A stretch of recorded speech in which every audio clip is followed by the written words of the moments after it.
നമസ്തേ, യോഗ മലയാളത്തിൻ്റെ പുതിയൊരു വീഡിയോയിലേക്ക് എൻ്റെ എല്ലാ പ്രിയപ്പെട്ട കൂട്ടുകാർക്കും സ്വാഗതം. എൻ്റെ പേര് ആശ.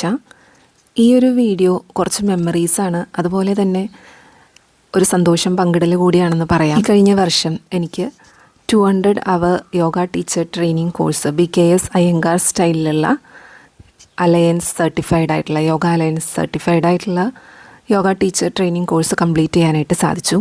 അപ്പോൾ അതിൻ്റെ കുറച്ച് വിശേഷങ്ങളാണ് ഈ ഒരു വീഡിയോയിൽ ഞാൻ ഇൻക്ലൂഡ് ചെയ്തിട്ടുള്ളത്. 2023 3 ദിവസത്തെ ഒരു yoga workshop, Iyengar yoga workshop attend ചെയ്യാനായിട്ടുള്ളൊരു ഭാഗ്യം എനിക്കുണ്ടായി. അതിൻ്റെ വീഡിയോ ഞാൻ ചാനലിൽ ഓൾറെഡി ഇട്ടിട്ടുള്ളതാണ്. അപ്പോൾ അതിൻ്റെ ഭാഗമായിട്ട് 35ഓളം യോഗ ടീച്ചേഴ്സ് പങ്കെടുത്ത ഒരു വർക്ക്ഷോപ്പായിരുന്നു. അതിൽ നിന്നും ഇൻട്രസ്റ്റ് ഉള്ള ആൾക്കാർ നമ്മൾ പറഞ്ഞ് ഒരു യോഗ ട്രെയിനിങ് കോഴ്സ് സ്റ്റാർട്ട് ചെയ്യണം എന്നുള്ള രീതിയിൽ പറഞ്ഞതുകൊണ്ട് പൈതൃകിൻ്റെ ആഭിമുഖ്യത്തിൽ Patanjali yoga training and research centre Ernakulam പൈതൃകിൻ്റെ ആഭിമുഖ്യത്തിൽ അവർ ഒരു കോഴ്സായിട്ട് സ്റ്റാർട്ട് ചെയ്യുകയുണ്ടായി. കരുണാകർജിയാണ് ക്ലാസ്സുകൾ എടുക്കാനായിട്ട് വന്നിട്ടുണ്ടായിരുന്നത്. ശരിക്കും മംഗലാപുരം പുത്തൂർ ഒരു മാസത്തെ കോഴ്സായിട്ട് നടക്കുന്നതാണ് ഈ yoga therapy teacher training course. 1 month കോഴ്സായിട്ടാണ് ശരിക്കും നടക്കുന്നത്. നമ്മളുടെ കുറച്ച് പേരുടെ ആവശ്യപ്രകാരം കാക്കനാട് വെച്ച് ഈ ഒരു ക്ലാസ്സുകൾ നമുക്ക് സംഘടിപ്പിച്ച് തരികയുണ്ടായി. കാക്കനാടുള്ള കുഴിക്കാട്ട് അമ്പലത്തിൻ്റെ ഹാളിൽ വെച്ചായിരുന്നു നമ്മുടെ ക്ലാസ്സുകൾ നടന്നത്. അതുപോലെ തന്നെ അവിടെയുള്ള യൂത്ത് ഹോസ്റ്റലിലായിരുന്നു നമ്മൾ ഗേൾസ് സ്റ്റേ ചെയ്തുകൊണ്ടിരുന്നത്. അപ്പോൾ ഈ ഒരു ക്ലാസ്സിൻ്റെ എലിജിബിലിറ്റി എന്ന് പറഞ്ഞാൽ ഓൾറെഡി യോഗ ടീച്ചേഴ്സായിട്ട് വർക്ക് ചെയ്യുന്ന ആൾക്കാർക്ക് ആണ് അതിൽ പങ്കെടുക്കാനായിട്ട് സാധിക്കുന്നത്. യോഗ ടീച്ചറായിട്ട് പരിശീലനം എക്സ്പീരിയൻസ് ഉള്ള ആൾക്കാരാണ് അതിലെല്ലാവരും തന്നെ പങ്കെടുത്തത്. കേരളത്തിൻ്റെ പല സ്ഥലങ്ങളിൽ നിന്നുള്ള 18ഓളം യോഗ ടീച്ചേഴ്സായിരുന്നു നമ്മൾ ഒരുമിച്ചാണ് ഈ ഒരു കോഴ്സ് കംപ്ലീറ്റ് ചെയ്തത്. ജൂലൈ 2024 ഈ ഒരു കോഴ്സ് ഇവിടെ സ്റ്റാർട്ട് ചെയ്തത്. നമ്മുടെ ക്ലാസ്സുകൾ നടന്നുകൊണ്ടിരുന്നത് ഓരോ മാസം ഇടവിട്ട് 3 ദിവസങ്ങൾ, വെള്ളി ശനി ഞായർ വരുന്ന 3 ദിവസങ്ങളായിട്ടായിരുന്നു ഈ ഒരു ക്ലാസ്സുകൾ കരുണാകർജി നമുക്ക് എടുത്തു തന്നിട്ടുണ്ടായിരുന്നത്. ഇംഗ്ലീഷിലും ഹിന്ദിയിലുമായിട്ടായിരുന്നു കരുണാകർജി ക്ലാസ്സുകൾ എടുത്തുകൊണ്ടിരുന്നത്. എന്നാൽ അദ്ദേഹത്തിന് മലയാളം നമ്മൾ പറഞ്ഞാൽ നന്നായിട്ട് തന്നെ ക്ലിയർ ആവുമായിരുന്നു. അതുപോലെ തന്നെ 3 ദിവസത്തെ ക്ലാസ് വിശ്വനാഥൻജിയുടെ ഉണ്ടായിരുന്നു. യോഗ അനാട്ടമിയെ പറ്റി വിശദീകരിച്ച് നമ്മൾക്ക് മനസ്സിലാക്കി തന്നത് വിശ്വനാഥൻജിയാണ്. അനാട്ടമി കൂടുതലായിട്ട് അറിയാനായിട്ട് അദ്ദേഹത്തിൻ്റെ ക്ലാസ്സുകളിൽ നിന്നും നമുക്ക് സഹായിച്ചിട്ടുണ്ട്. ഇതിൻ്റെ ഒരു എക്സ്പീരിയൻസ് പറഞ്ഞറിയിക്കാൻ സാധിക്കുന്നതല്ല. എല്ലാ രീതിയിലും തെറാപ്പി വൈസ് നോക്കുകയാണെങ്കിലും നമ്മുടെ ബേസിക് അലൈൻമെൻറ്റ്, നമ്മുടെ ഓരോ പോസ്റ്ററിൽ വരേണ്ട കറക്ഷൻസ്, അതുപോലെ ഓരോ രോഗങ്ങളുള്ളവർക്ക് ചെയ്യാൻ സാധിക്കുന്നതും ചെയ്യാൻ പാടില്ലാത്തതുമായിട്ടുള്ള ഒത്തിരി കാര്യങ്ങൾ, അങ്ങനെ വളരെയധികം റിഫ്രഷിംഗ് ആയിട്ടുള്ളൊരു ക്ലാസ് ആയിരുന്നു ഇവിടെ നടന്നുകൊണ്ടിരുന്നത്. ഇതിൽ പങ്കെടുത്ത ഓരോരുത്തരും തന്നെ നമ്മളെല്ലാവരും തന്നെ നന്നായിട്ട് എൻജോയ് ചെയ്ത് കൂടെ നിന്ന് ഒരുമിച്ച് ആ ഒരു ക്ലാസ്സുകൾ അറ്റൻഡ് ചെയ്യാനായിട്ട് സാധിച്ചു. ഒരു കോളേജിലേക്ക് വീണ്ടും തിരിച്ചു പോയ ഒരു ഫീൽ തന്നെയായിരുന്നു നമ്മുടെ ക്ലാസ്സുകളിൽ ഉണ്ടായിരുന്നത്. അത്രത്തോളം എൻജോയ് ചെയ്തിട്ട് തന്നെയാണ് നമ്മൾ ഓരോ ക്ലാസ്സുകളും അറ്റൻഡ് ചെയ്തതും കംപ്ലീറ്റ് ചെയ്യുകയും ഉണ്ടായിരുന്നു. അങ്ങനെ ഒന്നിടവിട്ട് 5 മാസങ്ങൾ ഇവിടുത്തെ ക്ലാസ്സുകൾക്ക് ശേഷം നമ്മൾ ട്രെയിൻ കയറി പുത്തൂരിലേക്ക് പോകുന്ന സമയമായി. അതായത് മെയ് 2024 6 ദിവസം പുത്തൂരിലെ ക്ലാസ്സുകൾ കൂടി അറ്റൻഡ് ചെയ്താൽ മംഗലാപുരമുള്ള പുത്തൂരിലുള്ള ക്ലാസ്സുകളും കൂടി അറ്റൻഡ് ചെയ്യുമ്പോഴാണ് നമ്മുടെ ഈ ഒരു കോഴ്സ് കംപ്ലീറ്റ് ആവുന്നത്. അപ്പോൾ അതിനായിട്ട് നമ്മൾ ട്രെയിനിൽ പോയിക്കൊണ്ടിരിക്കുന്നതാണ് കാണുന്നത്. ആസ്ഥാന ഗായകരായ മധുജിയും അതുപോലെ ലിസിയും കൂടി നമ്മളിങ്ങനെ പാട്ടൊക്കെ പാടി ആസ്വദിപ്പിച്ച് നമ്മൾ എൻജോയ് ചെയ്തിട്ട് പോയി. അങ്ങനെ മെയ് 24 രാത്രി നമ്മൾ പുത്തൂരെത്തി. മെയ് 25 രാവിലെയുള്ള കാഴ്ചകളാണ് നിങ്ങൾ പുത്തൂരിൽ നിന്നാണ് ഈ ഒരു കാഴ്ചകൾ കണ്ടുകൊണ്ടിരിക്കുന്നത്. ഇനി നമ്മളുടെ കരുണാകർജിയുടെ വീടിനോട് മേലെ തന്നെയുള്ള സെൻറ്റർ ഓംകാർ യോഗ മന്ദിറിലാണ് നമ്മുടെ ക്ലാസ്സുകളും കോഴ്സും എല്ലാം നടക്കുന്നത് ബാക്കി. അപ്പോൾ അതിൻ്റെ കാഴ്ചകളാണ് ഇനി നിങ്ങൾ കണ്ടുകൊണ്ടിരിക്കുന്നത്. ഇവിടെയായിരുന്നു നമ്മൾ 6 ദിവസം. ഇതിനോടടുത്ത് തന്നെ നമുക്ക് സ്റ്റേ ചെയ്യാനായിട്ടുള്ള സ്ഥലവും ഉണ്ടായിരുന്നു. ഇതാണ് നമ്മൾ അവിടെ പോയിട്ട് അറ്റൻഡ് ചെയ്ത ആ ഒരു ഹോൾ കേട്ടോ. അവിടെ തൂക്കിയിട്ടിരിക്കുന്നത് ഊഞ്ഞാലയല്ല, നമ്മളുടെ ശീർഷാസന റോപ്പാണ്. ഇതെല്ലാം അയ്യങ്കാർ പ്രോപ്പർട്ടീസാണ്. നിങ്ങൾക്കെല്ലാവർക്കും അറിയാമെന്ന് ഞാൻ കരുതുന്നു. അയ്യങ്കാർ തെറാപ്പി അല്ലെങ്കിൽ അയ്യങ്കാർ കോഴ്സിൽ BKS അയ്യങ്കാർ അദ്ദേഹം രൂപീകരിച്ചിട്ടുള്ള ഒത്തിരി പ്രോപ്പർട്ടീസ് യൂസ് ചെയ്തിട്ട് സപ്പോർട്ടോട് കൂടിയിട്ടാണ് ഈ ഒരു ട്രെയിനിങ് നമ്മൾ ചെയ്യുന്നത്. അതിൽ തന്നെ തെറാപ്പി ആകുമ്പോൾ കുറച്ചുകൂടി കൂടുതൽ സപ്പോർട്ട് യൂസ് ചെയ്തിട്ട് നമ്മൾക്ക് ഓരോ അസുഖങ്ങൾക്കും എങ്ങനെ ട്രീറ്റ് ചെയ്യാം അതിനെപ്പറ്റിയൊക്കെയാണ് നമ്മൾ പഠിക്കുന്നത്. അപ്പോൾ അവിടെ ഇരിക്കുന്ന ഓരോ സാധനങ്ങളും ഓരോ ആസനയുടെ ബെനിഫിറ്റ് പൂർണ്ണമായിട്ട് കിട്ടാനായിട്ട് സഹായിക്കുന്ന ഏതൊരാൾക്കും ആ ഫൈനൽ പൊസിഷനിലോട്ട് എത്തിച്ചേരാനായിട്ട് സഹായിക്കുന്ന സപ്പോർട്ട് സിസ്റ്റം എന്ന് നമുക്ക് പറയാം. അല്ലെങ്കിൽ അതിൻ്റെ സപ്പോർട്ടിന് യൂസ് ചെയ്യുന്ന പ്രോപ്പർട്ടീസ് എന്ന് പറയാം. അയ്യങ്കാർ പ്രോപ്പർട്ടീസാണ് നിങ്ങൾ ഈ വീഡിയോയിൽ ഓരോന്നും കണ്ടുകൊണ്ടിരിക്കുന്നത്. അതുപോലെ തന്നെ ഏറ്റവും മേലെ ടെറസിലും ഇതുപോലെ തന്നെ അറേഞ്ച് ചെയ്തിട്ടുണ്ടായിരുന്നു. നമുക്ക് ഈ 2 സ്ഥലങ്ങളിലും കൂടിയിട്ടാണ് ക്ലാസ്സുകൾ എടുത്തിരുന്നത്. അപ്പോൾ വോളിൽ റോപ്പിൻ്റെ സപ്പോർട്ടും അതുപോലെ ചെയർ സപ്പോർട്ടും, പിന്നെ ഈ ആടിക്കൊണ്ടിരിക്കുന്നത് നമ്മൾ ശീർഷാസനയാണ്. ശീർഷാസനയിൽ ഇങ്ങനെ ഫ്രീ ആയിട്ട് ഊഞ്ഞാലാടുന്ന പോലെ ആടിക്കൊണ്ടിരിക്കുന്നത് ഒരു തെറാപ്പി പ്രാക്ടീസ് തന്നെയാണ്.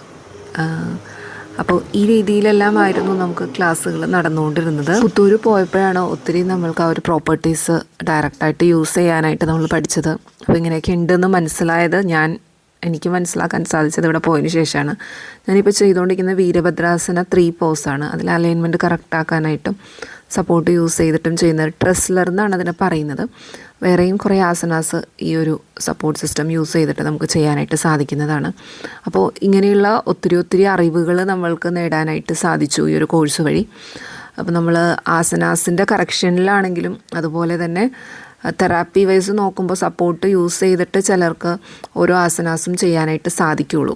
അതല്ലാതെ അവർക്ക് അതിൻ്റെ പ്രോപ്പറായിട്ടുള്ള ബെനിഫിറ്റ് കിട്ടാനായിട്ട് സാധിക്കില്ല. എങ്ങനെയെങ്കിലും ചെയ്തു പോവുക എന്നുള്ളതിനേക്കാളും നമ്മളുടെ ശരീരം അനുവദിക്കുന്ന രീതിയിൽ കറക്റ്റായിട്ടുള്ള അലൈൻമെൻറ്റിൽ ചെയ്യുക എന്നതാണ് നമ്മളിവിടെ ഉദ്ദേശിക്കുന്നത്. ഓക്കെ, അപ്പോൾ അങ്ങനെ ഒത്തിരി കാര്യങ്ങൾ നമ്മൾക്ക് ഇവിടെ നിന്ന് പഠിക്കാനായിട്ട് സാധിച്ചു. നമ്മുടെ ഓരോരുത്തരുടെയും സ്വന്തമായിട്ടുള്ള പ്രാക്ടീസിൽ കുറേ അധികം കറക്ഷൻസ് വരുത്താൻ സാധിച്ചു. അതുപോലെ തന്നെ യോഗ ടീച്ചേഴ്സായി നമ്മൾ ഓരോരുത്തരും മറ്റുള്ളവരെ എങ്ങനെ പരിശീലിപ്പിക്കാം എന്നുള്ളതിനുള്ള ഒരു പരിശീലനം കൂടിയാണ് ഈ ഒരു ട്രെയിനിങ് കോഴ്സ് കൊണ്ട് ഉദ്ദേശിക്കുന്നത്. അപ്പം നമ്മൾ പരസ്പരം അങ്ങോട്ടും ഇങ്ങോട്ടും വീണ്ടും പോസ്റ്റർ കറക്റ്റ് ചെയ്ത് റിപ്പീറ്റായിട്ട് ഓരോ ആസനാസും കറക്റ്റ് ചെയ്ത് അതിൻ്റെ ശരിയായ രീതിയിൽ വരുത്തുന്നത് എങ്ങനെയാണെന്ന് ഉള്ള ഒരു പരിശീലനം കൂടിയാണ് അവിടെ നടന്നത്. അപ്പോൾ ഞാൻ ഈ ചെയറിലിരുന്നിട്ട് ചെയ്യുന്നത് ശലഭാസനയാണ്. അങ്ങനെ ഒത്തിരി അറിവുകൾ നേടാൻ സാധിച്ച ഒരു ട്രെയിനിങ് കോഴ്സായിരുന്നു അത് പറയാതിരിക്കാനായിട്ട് സാധിക്കില്ല. ഞാനുൾപ്പെടെ 14 യോഗ ടീച്ചേഴ്സാണ് നമ്മൾ പുത്തൂരോട്ട് പോകാനായിട്ട് സാധിച്ചത്. 1-2 പേർക്ക് അങ്ങോട്ടേക്ക് പോകാനായിട്ടുള്ള യാത്ര ആ ഒരു സമയത്ത് അസൗകര്യമുള്ളത് കൊണ്ട് 2-3 യോഗ ടീച്ചേഴ്സിന് വരാനായിട്ട് സാധിച്ചില്ല. ബാക്കി 14 പേരാണ് നമ്മൾ ഈ ഒരു കോഴ്സിന് വേണ്ടിയിട്ട് പുത്തൂർ പോയിരുന്നത്. എനിക്ക് അവിടെ പോയ 2-3 ദിവസം പനിയും മറ്റുമൊക്കെ ആയിട്ട് കുറച്ച് ബുദ്ധിമുട്ടായതുകൊണ്ട് അധികം വീഡിയോസൊന്നും എടുക്കാൻ സാധിച്ചില്ല. എങ്കിൽ പോലും സാധിക്കുന്ന രീതിയിൽ എടുത്ത കുറച്ച് വീഡിയോസും ഫോട്ടോസുമാണ് ഞാൻ ഈ ഒരു വീഡിയോയിൽ യൂസ് ചെയ്തിട്ടുള്ളത്. അപ്പോൾ നിങ്ങൾക്ക് തന്നെ ഏകദേശം ഒരു ധാരണ കിട്ടണം എന്നുള്ള ഒരു ഉദ്ദേശത്തിലാണ് ഞാൻ ഈ ഒരു വീഡിയോ ചെയ്യുന്നത്. അതുപോലെ തന്നെ എൻ്റെ ഒരു ഡോക്യുമെൻറ്റേഷൻ എന്നുള്ള രീതിയിലും വേണമെങ്കിൽ പറയാം. അപ്പോൾ അതൊക്കെയാണ് ഞാൻ ഈ വീഡിയോ ചെയ്യുന്നത് വഴി ഉദ്ദേശിക്കുന്നത്. ഇപ്പോഴും ഒത്തിരി പേർക്ക് അയ്യങ്കാർ യോഗ എന്താണെന്നോ എങ്ങനെയാണെന്നോ എന്തിനാണ് ബ്ലോക്ക് യൂസ് ചെയ്യുന്നതെന്നോ ഒക്കെ അതിനെപ്പറ്റിയൊക്കെ അറിയാത്ത ആൾക്കാർ ഒത്തിരി പേരുണ്ടെന്ന് എനിക്ക് തോന്നിയിട്ടുണ്ട്. അപ്പോൾ അവർക്കൊരു അവയർനെസ് കൂടിയാവും എന്ന് ഒരു ഉദ്ദേശം കൂടി എനിക്ക് ഈ വീഡിയോ ചെയ്യുന്നത് വഴിയുണ്ട്. യോഗ പല സ്ട്രീംസ് ഓഫ് യോഗയുണ്ട്, പല രീതിയിൽ പല സ്റ്റൈൽസ് ഓഫ് യോഗയുണ്ട്. അപ്പോൾ അതിലൊന്നായിട്ട് വേണമെങ്കിൽ നമുക്ക് പറയാം അയ്യങ്കാർ യോഗ. BKS അയ്യങ്കാർ അദ്ദേഹം നമ്മൾക്ക് തന്ന ഏറ്റവും വലിയൊരു വരദാനമായിട്ട് തന്നെ നമുക്കിതിനെ പറയേണ്ടി വരും. അപ്പോൾ അദ്ദേഹത്തിൻ്റെ ഡയറക്റ്റ് ശിഷ്യനായ കരുണാകർജിയിൽ നിന്ന് ഞങ്ങൾക്ക് ഓരോരുത്തർക്കും ഇത് പഠിക്കാൻ സാധിച്ചതിൽ ഞങ്ങൾ വളരെയധികം കൃതജ്ഞതയുള്ളവരായിരിക്കും. ഒത്തിരി നന്ദിയുള്ളവരായിരിക്കും. എന്തോരം ഡൗൺ ടു എർത്താണ് കരുണാകർജി എന്ന് നമ്മൾക്ക് വാക്കുകളിൽ പറഞ്ഞ് മനസ്സിലാക്കാൻ സാധിക്കാത്തൊരു വ്യക്തിത്വം കൂടിയാണ് അദ്ദേഹത്തിൻ്റെ. എത്രത്തോളം പറഞ്ഞാലും മതിയാവില്ല എന്നതാണ് സത്യം. അതുപോലെ തന്നെ നമുക്ക് ക്ലാസ്സുകൾ എടുത്തു തന്ന വിശ്വനാഥൻജിയും ഞങ്ങൾ ഒത്തിരി സ്നേഹത്തോടെ സന്തോഷത്തോടെ നന്ദി പറയുന്നു. അതുപോലെ തന്നെ അവിടുത്തെ ഫുഡും ഈ ഒരു 6 ദിവസം നമ്മളവിടെ സ്റ്റേ ചെയ്തപ്പോൾ അവിടെ നമ്മൾ ഭക്ഷണം കഴിച്ചത് കരുണാകർജി അവിടെ തന്നെ ഉണ്ടാക്കിയ ഫുഡ് തന്നെയാണ് കരുണാകർജി തന്നെയാണ് നമുക്ക് സെർവ് ചെയ്ത് തന്നത്. അപ്പോൾ അങ്ങനെ മാംഗ്ലൂർ സ്പെഷ്യൽ അല്ലെങ്കിൽ പുത്തൂരിൽ നിന്നും നമുക്ക് വെറൈറ്റി ഫുഡുകൾ നല്ല ഫുഡുകൾ ലഭിച്ചു. അതും പ്രത്യേകം പറയേണ്ടത് തന്നെയാണ്. അപ്പോൾ ഈ രീതിയിലെല്ലാമായിരുന്നു നമ്മുടെ ക്ലാസ് അല്ലെങ്കിൽ കോഴ്സ് കടന്നു പോയിക്കൊണ്ടിരുന്നത്. മാങ്ങാക്കറി അവിടുത്തെ സ്പെഷ്യലായിരുന്നു കേട്ടോ. എല്ലാ ദിവസവും മാങ്ങ, ഇത്തിരി മധുരമുള്ള രീതിയിലുള്ളൊരു മാങ്ങ, അതിൻ്റെ പേര് ഞാൻ മറന്നുപോയി. അങ്ങനെ ഈ രീതിയിലൊക്കെയാണ് നമ്മുടെ 6 ദിവസത്തെ ക്ലാസ് അവിടെ മുന്നോട്ട് പോയത്. വളരെയധികം മെമ്മറബിൾ ആയിട്ടുള്ള ദിവസങ്ങളായിരുന്നു. വീണ്ടും വീണ്ടും ഓർക്കാൻ നമ്മൾ ആഗ്രഹിക്കുന്ന നല്ല നല്ല നിമിഷങ്ങളായിരുന്നു. തിരിച്ച് നമ്മൾ ട്രെയിൻ ഒരുമിച്ചാണ് ബുക്ക് ചെയ്തതെന്നുണ്ടെങ്കിലും നമ്മൾ മൂകാംബിക കൂടി പ്ലാൻ ചെയ്തിട്ടുണ്ടായിരുന്നു. പക്ഷേ ഞങ്ങൾ 3-4 പേർക്ക് പോകാൻ സാധിക്കാത്തത് കാരണം നമ്മൾ അന്ന് തന്നെ രാത്രിയിൽ ബസ് എടുത്തിട്ട് നമ്മൾ തിരിച്ചു വരികയാണ് ചെയ്തത്. ബാക്കി എല്ലാവരും തന്നെ മൂകാംബിക പോയി. അതിനുശേഷം അവർ ഒരുമിച്ചാണ് ട്രെയിനിന് തിരിച്ചു പോയത്. അപ്പോൾ ഇതെല്ലാമായിരുന്നു യാത്രയുടെ വിശേഷങ്ങൾ. നമ്മൾ 4 പേര് ബാംഗ്ലൂർ ഒന്ന് ചെറുതായിട്ടൊന്ന് എക്സ്പ്ലോർ ചെയ്തതിന് ശേഷം രാത്രി തിരിച്ചു വരികയാണ് ചെയ്തത്. അപ്പോൾ ഇതിനെല്ലാം ശേഷം നമ്മൾക്ക് സർട്ടിഫിക്കറ്റ് വിതരണം 2 മാസങ്ങൾക്ക് ശേഷം എറണാകുളം പൈതൃക് ഭവനിൽ വെച്ചിട്ടായിരുന്നു. അപ്പോൾ സർട്ടിഫിക്കറ്റ് കിട്ടുന്ന ആ ഒരു വീഡിയോ കൂടി കണ്ടുകൊണ്ട് നമുക്ക് ഈ ഒരു വീഡിയോ അവസാനിപ്പിക്കാം. സർട്ടിഫിക്കറ്റ് ഞാൻ പറഞ്ഞതുപോലെ യോഗ അലയൻസിൻ്റെ സർട്ടിഫിക്കറ്റാണ്. ഇൻ്റർനാഷണൽ അപ്രൂവ്ഡ് ആയിട്ടുള്ള സർട്ടിഫിക്കറ്റാണ്. നമുക്ക് വിദേശത്തേക്കൊക്കെ പോകണമെന്നുണ്ടെങ്കിൽ യോഗ അലയൻസ് സർട്ടിഫൈഡ് ആയിട്ടുള്ള സർട്ടിഫിക്കറ്റ് വളരെ മസ്റ്റായിട്ടുള്ളതാണ്. എന്തായാലും ഇപ്പോൾ വിദേശത്ത് പോകാനായിട്ടുള്ള ഉദ്ദേശം ഇല്ലാന്നുണ്ടെങ്കിലും നമ്മൾക്ക് അങ്ങനെ ഒരു സർട്ടിഫിക്കറ്റ് കിട്ടി എന്നുള്ളതൊന്ന് അറിയിച്ചു എന്ന് മാത്രം. ഈ ഒരു സർട്ടിഫിക്കറ്റ് എന്നല്ല, മറ്റേതൊരു സർട്ടിഫിക്കറ്റും നമ്മളത് എത്രത്തോളം പരിശീലിക്കുന്നുണ്ട് അല്ലെങ്കിൽ മറ്റുള്ളവരിൽ തെറാപ്പി പ്രാക്ടീസ് ചെയ്യുന്നുണ്ട് എന്നതിൽ ആശ്രയിച്ചുണ്ടാകും നമ്മളുടെ ആ ഒരു എക്സ്പെർട്ടൈസ് എന്നാണ് ഞാൻ വിശ്വസിക്കുന്നത്. അപ്പോൾ അങ്ങനെ അന്നത്തെ ദിവസം കൈതപ്രം വാസുദേവൻ നമ്പൂതിരി സാറിൻ്റെ അടുത്തു നിന്നാണ് നമ്മൾക്ക് സർട്ടിഫിക്കറ്റ് കിട്ടിയത്. നമ്മളങ്ങനെ ചെറിയൊരു സദ്യ എല്ലാം കഴിച്ചിട്ടാണ് നമ്മൾ അവിടെ നിന്ന് പിരിഞ്ഞത്. അപ്പോൾ ഇതായിരുന്നു ഈ ഒരു വീഡിയോയുടെ സാരാംശം അല്ലെങ്കിൽ ഉള്ളടക്കം. അപ്പോൾ എല്ലാവർക്കും ഒരിക്കൽ കൂടി എല്ലാ നന്മകളും നേർന്നുകൊണ്ട് നമസ്തേ.